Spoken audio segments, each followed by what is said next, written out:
Welcome back to the Knapp'd podcast. I'm here with Dean Litster, aka Professor Zaaa. I chose this Bronco freewheeling because it kind of reminded me of a sliced pizza. I actually really like the retro vibe of it too. It's retro and it's a little saucy. It is. I actually really like it. Start with the hard-hitting questions first. Are you tired of people arguing that Windsor pizza isn't the best? No, I love it. You know what? The more people that are talking about it, the better, to be honest. And Windsor is such a passionate pizza town. It's basically how I've achieved everything, is by just being just as passionate as the customers are. You know, they all have their specific store or their specific brand of pizza they like, and they will fight to the death for it. And I really love that about Windsor pizza. Yeah, for sure. What's the craziest thing you've ever been asked to put on a pizza? I used to think it was crazy because like now we'll put just about anything on a pizza. Yeah. Somebody asked me to put pickles on a pizza and I was like, you're weird, man. You're weird. I don't get it. But now like the pickle Zaaa is like one of our best selling pizzas. So and on that one, it's probably the most annoying to make, in the sense that every pickle has to be layered on there like perfectly, because it's about the presentation. It's like, it reminds me of like a peacock's tail, kind of the way it like circles around. And it's a pain in the ass to make, but it's such a great pizza. That's funny. So you started making pizzas professionally when you were 15. Yep. When did you know that you wanted to do this as a career? Like, you always wanted to do this? So obviously from like 15 to 18, it's just like a high school job. Yeah. And I don't really think anything of it, aside from I'm like working full time basically, and don't get to go to any like high school parties because I'm just always working, which wasn't the worst thing ever thinking back on it now. But basically once I got to about 19, I was going to school at Specs Howard's for radio TV broadcasting. And I was starting to like apply to jobs coast to coast in Canada, trying to like get a break.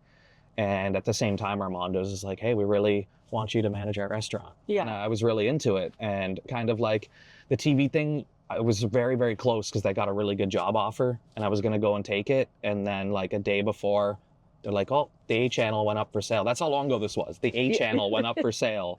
So they're dropping all the contracts they just signed. So I was like, okay, this is a sign. And then I kind of like, at like 20, leaned harder into the pizza and was like, if I'm going to do pizza, I'm going to be the craziest person about pizza you've ever seen in your whole life. And that's kind of when I started creating like the persona of Professor Zaaa, and it like just took shape.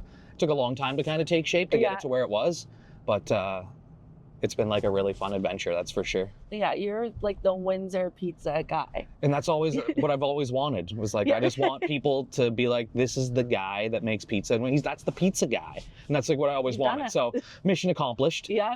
But, you know, and that being said, like I'm still striving really hard to continue to press forward. Like I still go and compete regularly. I'm still always trying to innovate my pizzas. And that's why like the crazy pizza thing doesn't really exist anymore. Like we make pizzas that are anything now. Yeah. Like we're put fried eggs on pizzas with different types of like Asian sausage. We do the birria one, the El Diablo. That's probably the most popular one that we would sell.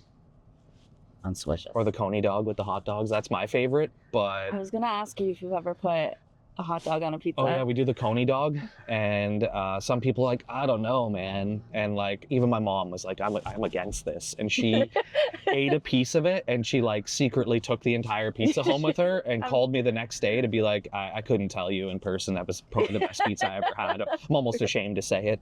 Well, like you're taking two delicious foods and putting them together. Yeah, exactly. Like what could go wrong? Well, nothing. You're gonna get mustard on your shirt. That's about it. What's an older car feature that you would bring back if you could? Oh, definitely the like OG car phone in the center console. Oh yeah. Like forget the cell phones and the Bluetooth. Yeah. Like when someone used to just like open that center console. You've made it. Yeah, that was cool. That's what I would bring back. Yeah. You've won a ton of awards: Canadian Pizza Summit Champion, Mystery Ingredient Challenge, Canadian Pizza Chef of the Year, 3rd place at the International Pizza Expo in Las Vegas. You were on the list of 200 international candidates for Best Pizza. What's your favorite accomplishment? They were all really great. Yeah. But the one that was really the hardest to get and that I tried the longest to get was the #1 in Canada. at the Pizza Summit. Yeah. And that award took me, man, I probably competed like 7 times there, and like never really placing above 6th, and like really kind of like struggling to figure out what it was going to take. Yeah. So then I like spent a lot more time focusing on the dough and doing some like really different things.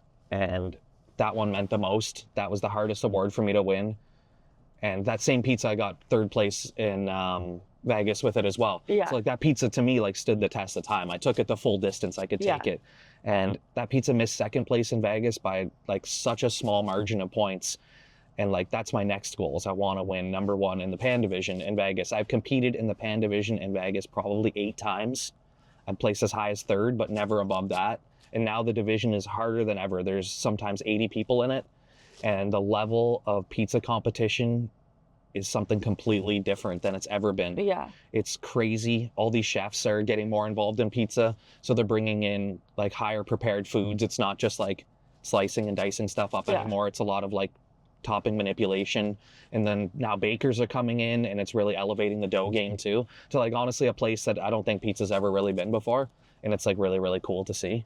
Yeah. So yeah, no, I want that. I when want are you that going one back next. and doing it? We were gonna go this March, but because the new place is gonna open in like late January, I don't think it's responsible to go in March, because we'd have to either close for a few days or just like be away, and like the store's gonna be brand new and just opened.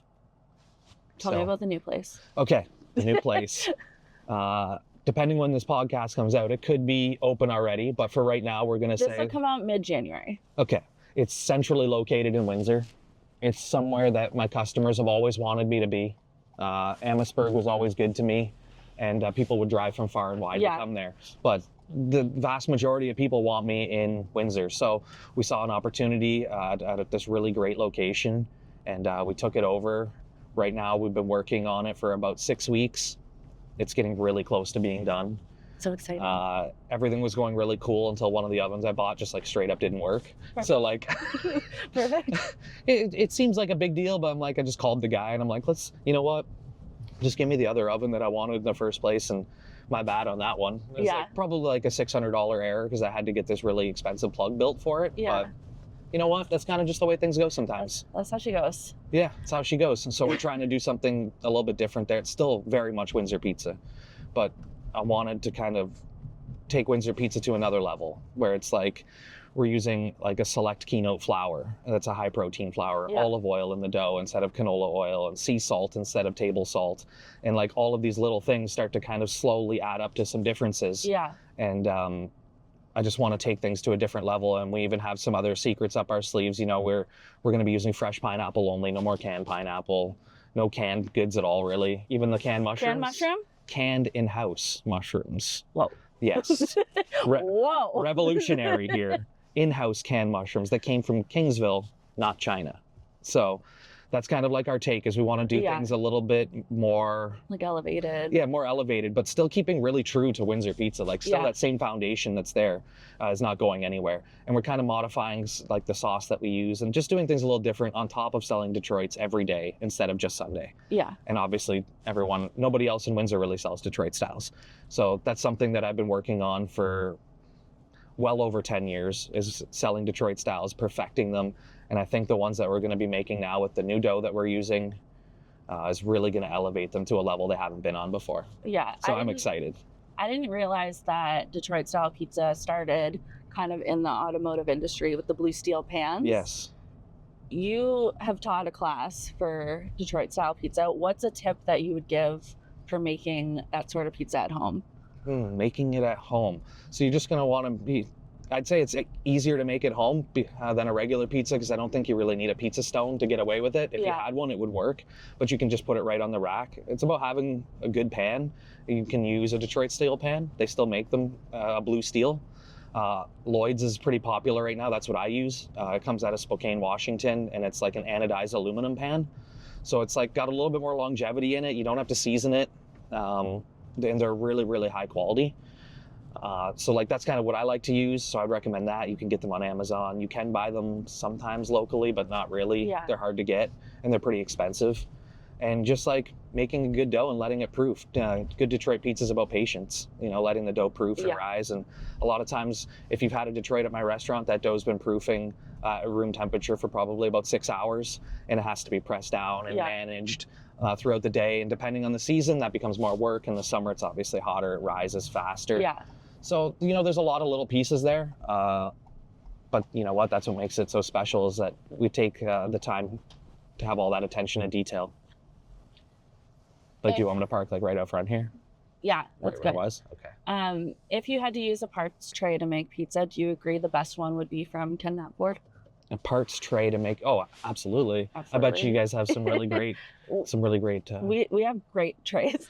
Honestly, anytime I see a pan anywhere, I'm like, I want to make a pizza. Yeah. And that's kind of like my obsession's been with pan pizza for a really long time, even though that's not like traditional to Windsor. But obviously we're a border city. Yeah. I've had pretty much every Detroit pizza that exists in Detroit. Grandma Bob's? I have. I love Grandma Bob's. It was underwhelming, honestly. Really? Yeah. And I heard so many good things about it. This is back when I was vegan, and so like for a vegan pizza, it like blew my mind. Yeah, no, like, it was really they do have a really good vegan following, and that's something that's actually at our new spot. I've always had a pretty big vegan following. Vegan Detroit styles are now going to be like more regular. It's something we were working on before, but I didn't really want to release too many great things before we got into our new spot. So, oh God. It was scared me. Oh God. The vegan Detroits are going to be really good for us, and like we make all of our sauces, including the vegan ranch and all those other things. Yeah. That's great. Well, thank you so much for driving around with us and answering questions. Yeah. Can't wait to try your new spot. Yeah.